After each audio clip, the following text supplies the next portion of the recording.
12,000 wafers a year. That's the number CHIPX put out in November, and it's the number nobody in Santa Clara wanted to see attached to the word quantum. Here's the contradiction.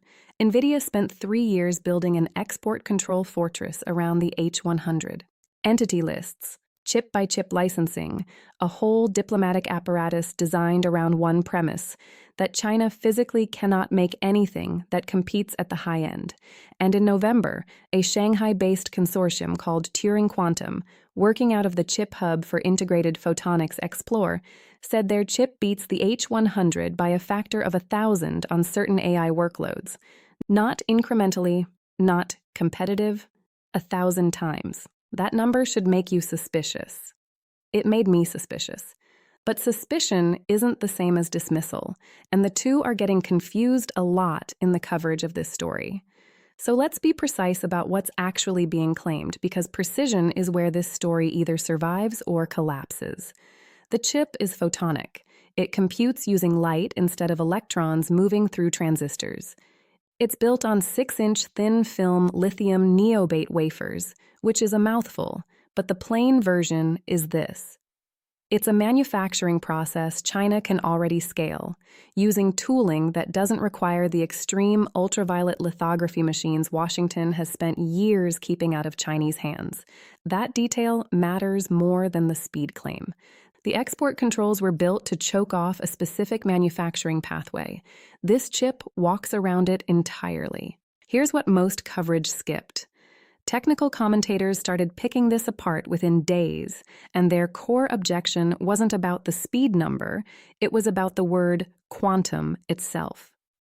A device that moves photons around to do fast matrix multiplication is not, by any rigorous definition, a quantum computer. It doesn't use superposition. It doesn't use entanglement. What it's doing is closer to a very fast, very specialized calculator than to anything Google or IBM would call quantum hardware. Calling it quantum was, depending on how charitably you want to read it, either a translation problem or a marketing decision. And that's the tension I want to sit inside for the rest of this video, because it doesn't resolve cleanly in either direction. The performance claims might be real for a narrow slice of tasks. The quantum label is almost certainly wrong. Both of those things can be true at once, and the gap between them is exactly where a lot of very confident YouTube thumbnails are lying to you right now.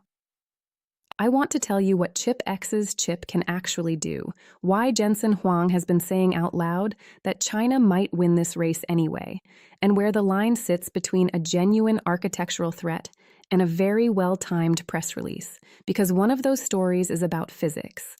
The other is about a supply chain war that started long before this chip existed, and this announcement landed right in the middle of it. Slow down for a second, because the mechanism is where this story either earns its claims or loses them. A GPU like the H100 is a general-purpose machine. It runs code, branching logic, memory-heavy operations, whatever a programmer throws at it. That flexibility is the entire reason Nvidia's CUDA software ecosystem became a moat nobody could cross for a decade. The CHIPX chip doesn't do any of that. It's an analog optical processor tuned for one narrow category of math: matrix multiplication and Fourier transforms, the operations that dominate specific AI tasks like image generation and signal processing. Feed it that kind of problem, and photons genuinely can move faster than electrons, using a fraction of the power, because light doesn't generate resistive heat the way current through a transistor does. Feed it anything else, and it's closer to a very expensive brick. That's not a knock on the achievement. It's a correction to the framing. This isn't a GPU replacement. It's a coprocessor for a specific job, and CHIPX isn't the only lab making that bet. Here's the case study most of this coverage never mentions, and it's the one I think matters most. In December, a joint team out of Shanghai, Jiaotong, and Tsinghua unveiled a chip called LightGen, fully optical, over 2 million photonic neurons, built specifically for generative tasks like style transfer and image denoising. Independently, Tsinghua also built something called ACCEL, a hybrid photonic electronic chip that hit 4.6 petaflops on tasks like low-light image recognition, while sipping power most data centers would consider a rounding error. Neither of these chips runs code. Neither can train a large language model from scratch. What they do is something narrower and, honestly, more interesting. They take one enormously power-hungry slice of the AI pipeline and make it almost free. Remember that 12,000 wafer number from the opening? Here's where it starts to matter. Production capacity is the part of this story that's actually verifiable, and it's modest.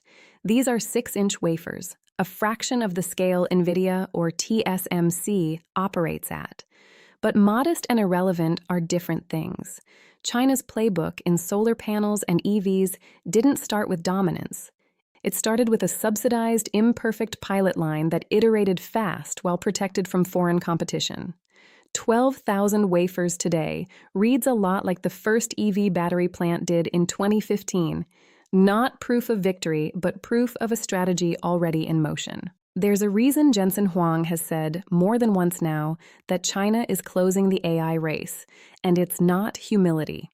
Export controls were built on the assumption that compute scarcity would slow China down permanently. What photonic computing does, even in this narrow, unglamorous form, is chip away at the assumption underneath the entire policy, that the H100 is the choke point. If a meaningful share of AI workloads can be offloaded to hardware the export regime never anticipated, the choke point stops being a choke point.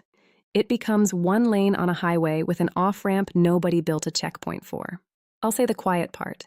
The 1,000 times number is almost certainly cherry-picked for a workload where photonics has a structural advantage, and I'd bet real money it doesn't hold up outside that narrow lane.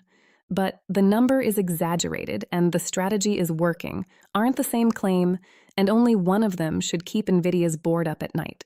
Now, for the part that complicates everything I just said, because I'd be lying if I told you this story resolves as cleanly as China found the loophole.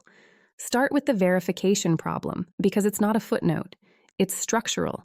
Chinese researchers working in quantum-adjacent fields operate under what several Western technical forums describe as an unofficial moratorium on publishing full methodology in journals like Nature. That's not paranoia on the part of skeptics. It's a documented pattern, and it means the 1,000 times figure comes from a press release and a South China Morning Post write-up, not a peer-reviewed benchmark anyone outside China can reproduce. I want to be fair here. Absence of verification isn't evidence of fraud, but it does mean we're being asked to take a number on faith from an industry with every incentive to inflate it. I'm not 100% certain which way this cuts. The data so far tilts toward real but overstated, not fabricated. Here's the reversal, and it's the one that actually changes how I read this whole story. Nvidia isn't the company caught flat-footed by photonic computing. Nvidia is investing in the exact same technology. Jensen Huang's company has its own optical interconnect programs, and Nvidia has been public about believing photonics will matter for the next decade of data center design, not as a GPU killer, but as the plumbing that moves data between GPUs faster than copper ever could. So the frame of China's secret weapon gets a lot less dramatic once you realize the weapon isn't secret, and the target isn't scared of it. It's already building one. What that means is this isn't a story about China beating Nvidia at Nvidia's game. It's a story about two countries racing toward the same architectural shift from different starting positions, one with more capital and a decade of CUDA lock-in, the other with export control scar tissue and a manufacturing workaround. Neither of those positions is obviously winning yet, and there's a second complication that gets buried every time this story gets retold as a triumph. Production yield. Tom's Hardware's reporting on this made a point that deserves more attention than it got. The delicacy of the materials involved makes these chips genuinely hard to manufacture at volume right now. 12,000 wafers is a pilot line, not a production line. Compare that to TSMC's advanced node capacity, which runs in the hundreds of thousands of wafers annually, and the gap stops looking like a threat and starts looking like a proof of concept that still needs 5 years and a lot of capital to become one. So where does that leave the H100 comparison? Nowhere near as dead as the headline claims, and nowhere near as irrelevant as Nvidia's PR would prefer. The H100 still trains models. It still runs arbitrary code. It still has an ecosystem nobody Photonic has come close to replicating. What's changed isn't that China built a faster GPU. It's that China demonstrated, publicly and repeatedly now, CHIPX, LightGen, ACCEL, that it no longer needs to win the GPU race to make meaningful progress on AI. It can route around the fight entirely, one narrow workload at a time.